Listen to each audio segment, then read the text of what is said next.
They control the money, the media, and the minds of the masses. পৃথিবীতে যারা নিয়ন্ত্রণ করে যে দুটো ফ্যামিলি, একটা রক ফেলার আর একটা রক চাইল্ড ফ্যামিলি, এই দুটো ফ্যামিলি পৃথিবীকে নিয়ন্ত্রণ করে। এবার বুঝতে হবে কিভাবে নিয়ন্ত্রণ করে। They control the money, the media, and the minds of the masses.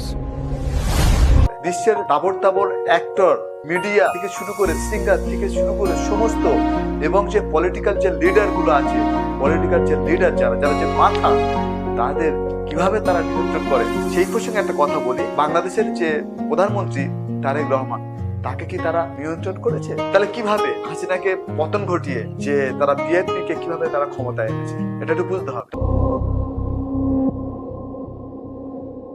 দেশের জনগণ ক্ষিপ্ত হয়ে গেলে সরকার পড়ে যায়, কিন্তু না, এর পিছনে অনেক রহস্য, যে রহস্যগুলো কিন্তু আমরা জানি না। আমরা সিটিজেন বা নাগরিক হিসাবে বা আমরা দর্শক হিসাবে সেগুলো বুঝি না, কিন্তু যারা এর পিছনে যে বড় বড় মাথা, তারা জানে কিভাবে এই পৃথিবীকে তারা পুরো হাতের মধ্যে রেখে পৃথিবীকে তারা কন্ট্রোল করে। যে কয়েকটা ফ্যামিলি, তার মধ্যে দুটো ফ্যামিলিকে বলেছে রক ফেলার্স ফ্যামিলি এবং রক চার্লি ফ্যামিলি, পৃথিবীকে তারা নিয়ন্ত্রণ